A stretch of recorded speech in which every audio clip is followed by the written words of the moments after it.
Today's objective is measures of variability. So we've recently gone over measures of center, and measures of center describe the center of the data.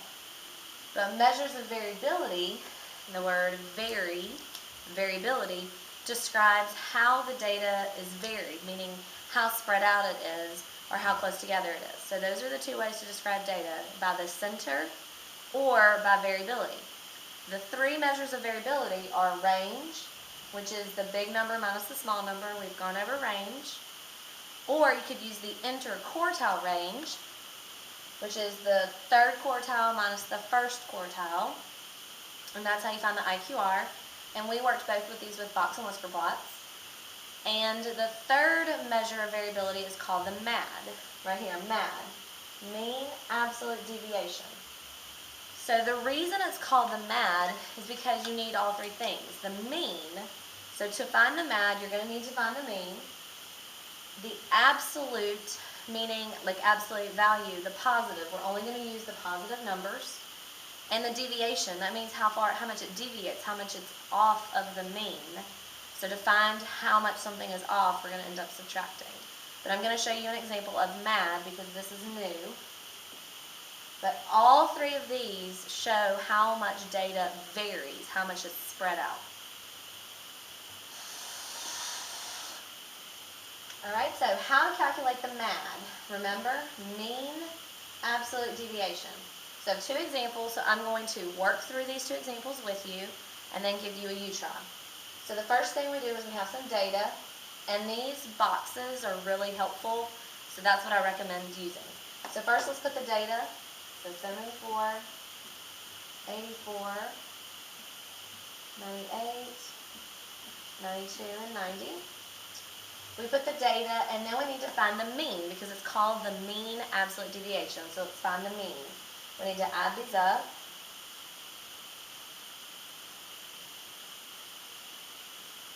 Divide by 5, and we get 87.6. That's our mean. Step 1, you have to find the mean. Step 2, you have to find how far away the data value points are from the mean. And you do that by subtracting. So see where I wrote difference? So we're going to subtract the mean with all of these. So 87.6 minus 74, and this is 13.6.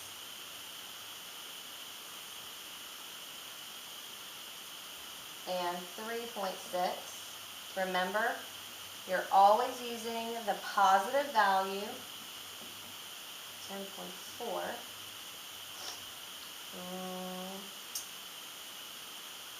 4.4, and 90 minus 87.6,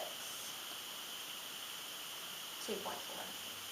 So all I did was I subtracted this value from the mean, and I only used the positive. So you always use the absolute value, the positive. That's why it's called mean absolute. And then the very last step is I need to find the average of the distances. So I'm going to add these up in your calculator, 13.6, 3 plus 6, 3.6, 10.4, 4.4, and 2.4. Divide by 5, and it looks like my MAD is 6.88. That means the MAD tells us how far the average of how far the data is off of the mean. So these data values are about 6.88 away from 87.6. Some are obviously closer, and some are very far away, but they average out to be almost 7 points away from the mean, and I rounded that to almost 7. So that's how you found the MAD. Let's do another one together. Put our data in.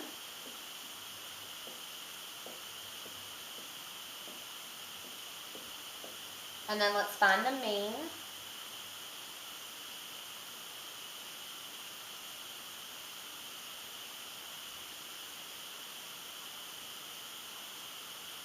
And the mean is 87. So we need to find how far away these data values are from 87. So let's see, that's 4, 1, 3, 1, and 5. And then we find that average. 4 plus 1 plus 3 plus 1 plus 5, divide by 5. And this MAD is 2.8. So 2.8 means it's an average 2.8 points away from the mean. And it's a lower MAD, so if you look, these scores right here are way closer to 87 than these scores are closer to 87.6. So it tells you how much the data deviates from the mean, how close or how far the data is from the mean.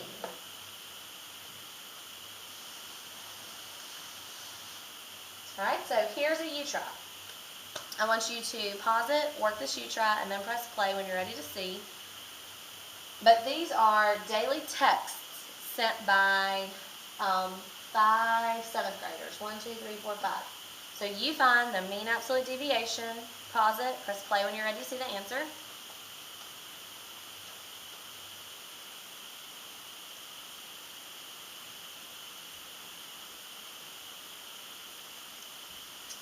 Alright, so the first thing we do is we put our data in.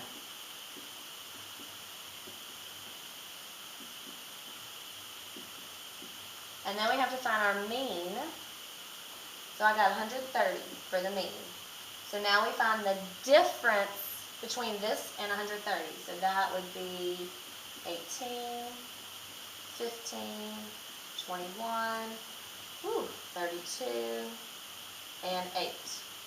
Now we find that average. I hope I didn't mess up. If I messed up, tell me tomorrow.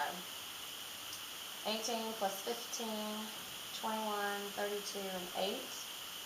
Divide by 5. So our MAD is 18.8, which is really quite a large MAD. That means these data values varied a lot. Our MAD is large, so our data values varied a lot. They're all over the place, all as far as 109 to 162, when our average is 130. So the MAD tells us that these data values vary pretty far away from the mean. Okay? Now the next couple problems are going to be about using the MAD. Using the MAD. All right, so we have two teams, the Cougars and the Patriots. And they have some statistics. So the Cougars have an average of 41 wins, a mean of 41, and a median of 41 wins, and a MAD of 1.2. That doesn't tell us how many wins or anything, it's just that that's the mean absolute deviation. The Patriots have a mean of 40, a median of 40, and a MAD of 6.7. So my question to you is, which team is more consistent? They both have about the same number of wins and about the median number of wins. So when you look at it, we don't know the data. I didn't give you the data, I gave you the MAD. We need to figure out which team is more consistent, meaning who wins more consistently of the number of times. So we look at the MAD. We have a 1.2 MAD and a 6.7 MAD. The lower the MAD, that means the values are going to be closer together. The bigger the MAD, that means the data is going to be spread out more. So in this example, the Cougars are more consistent because their MAD is smaller. That means more of their data values are going to be closer to 41. They might be 42, 43, 40, 39. This one is 6.7, which would be about 7. That means they could vary anywhere from 47 to 33 games. 7 games above or 7 games below. This one is only about 1 game, so they might vary from 39 to 40 to 42 or 43. So the Cougars are more consistent because the MAD is lower.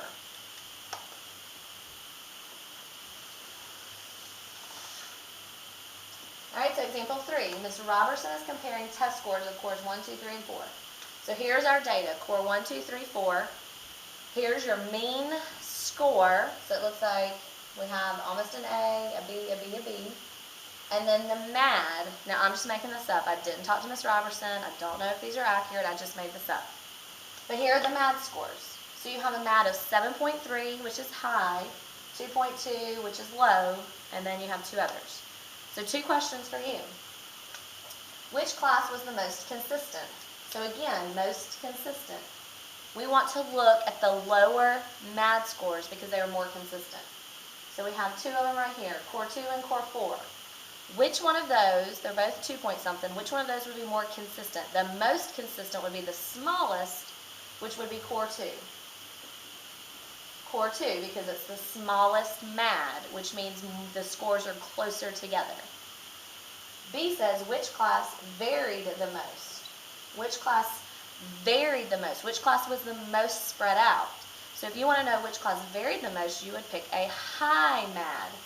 So 5.7 or 7.3, and we would go for 7.3 because that is the highest MAD, which means those test scores are more spread out. So you have more high scores and more low scores. So core 1 would be the most varied because it has a high MAD.